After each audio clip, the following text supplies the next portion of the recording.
Salut, salut.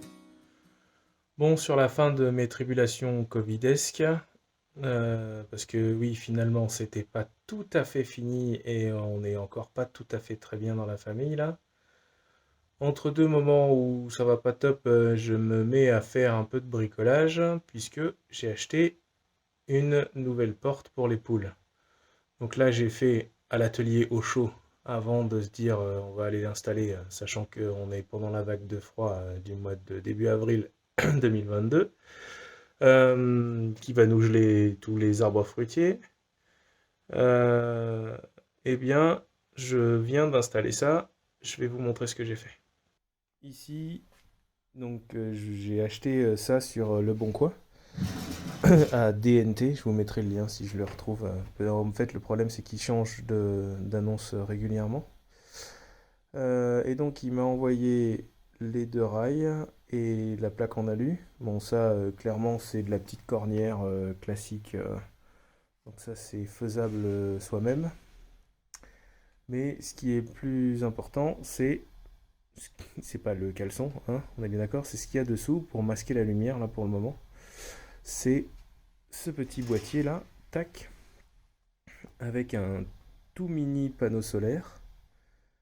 Et il y a une pile lithium de 2,5 ampères à l'intérieur. Et donc, normalement, s'il détecte la lumière, il devrait commencer à monter. Voilà. Mais comme vous le voyez, ça monte pas vite. Mais alors, pas vite du tout. Bon, du coup, ça descend pas vite non plus. Donc, ça pourra peut-être laisser une chance aux poules de rentrer, même pour les retardataires.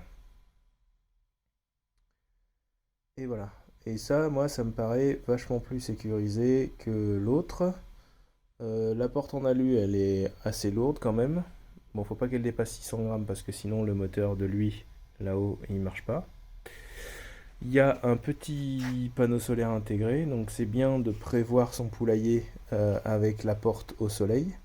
Ce que j'ai pas forcément fait moi. Enfin, disons que le soleil, ce serait le matin, et là, avec la forêt, c'est un peu l'ombre de la forêt, c'est un peu le bordel. Mais bon, dès qu'il y aura moins d'arbres, ce sera pas mal.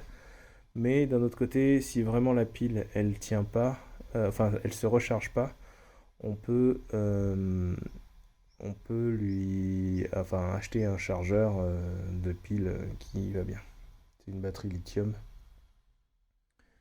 Et voilà. Donc on peut régler la course. Il y a un potentiomètre qui permet d'augmenter la course d'ouverture de la porte. Ceci dit, c'est pas forcément hyper conseillé d'aller très haut. Par exemple, ça sert à rien de faire une porte où le bas va se finir quasiment à la fin des rails. Parce que pour la redescente, ça risque de se coincer.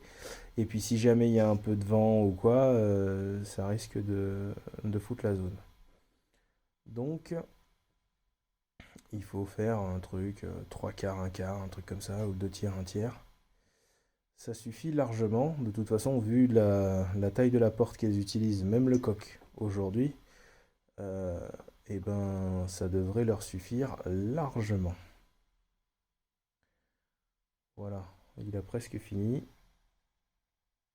Mais vous voyez que c'est long.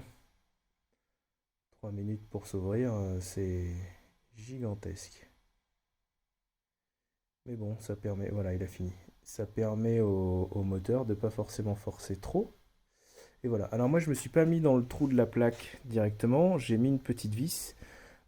Pour la simple et bonne raison que bah, je voulais pas couper le fil.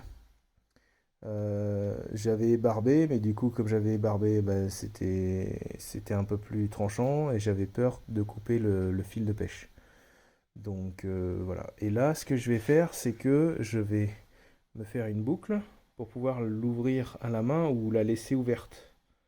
Vous voyez, si jamais, ben, je sais pas moi, la pile elle est en panne ou quoi, que je puisse venir passer une boucle dans un truc, et puis voilà. Donc, moi je vais le faire et puis je vous montre comment ça marche. Bon voilà, du coup, j'ai pété le fil, j'ai re-abouté les trucs, j'ai refait un peu parce qu'en fait, en fermant la vis là de contre-écrou pour éviter que ça sorte, ça avait sectionné le fil.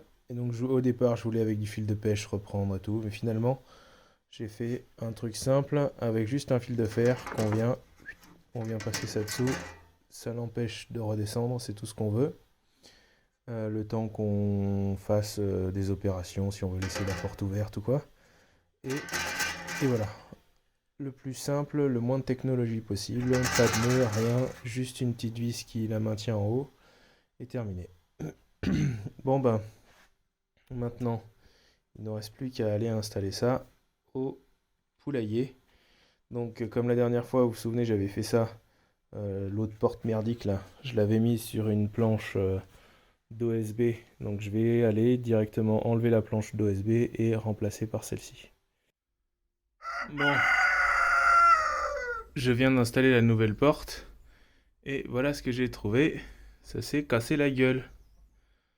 Donc il va falloir que je répare. Je vais aller mettre des gants parce que c'est plein de merde.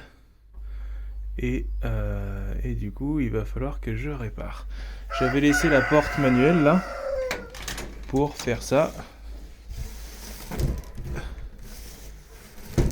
Pour éviter qu'il me casse les pieds si jamais j'ai besoin que ça reste fermé. De faire des trucs dans le poulailler qui viennent pas m'embêter. Bon bah je vais refaire ça.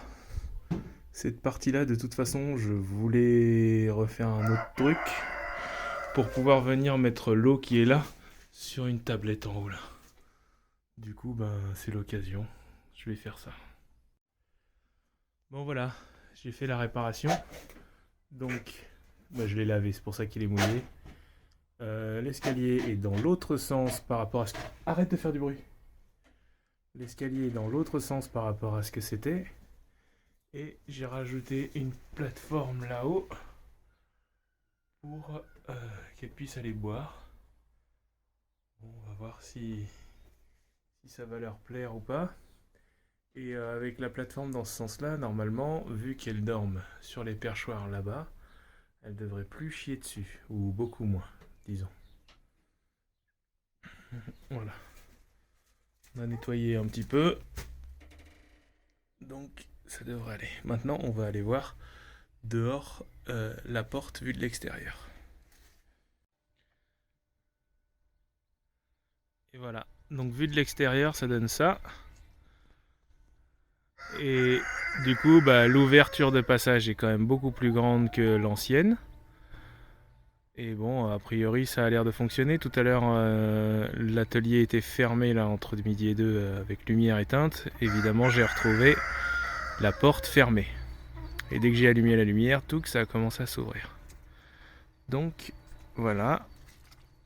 Ça devrait fonctionner correctement. Bon, a priori, ça va beaucoup mieux marcher. Hein, un truc qui coulisse largement sans effort, relié à un petit moteur qui enroule un fil de pêche. Franchement, je vois pas ce qui pourrait merder si ce n'est que le fil de pêche se casse. Voilà, mais sans ça, ça devrait être assez facile d'utilisation. Voilà. Oh, oh, le joli ver de terre qu'elles ont trouvé. Tu viens voir Félix comment ça se passe? T'as vu? Il y a le ver de terre qui essaye de s'enfuir. Ah bah elles veulent pas le manger. T'approches pas. Bah du coup comme tu... Alors déjà t'es devant la vidéo. Oh, bouge de là. Et du coup comme tu...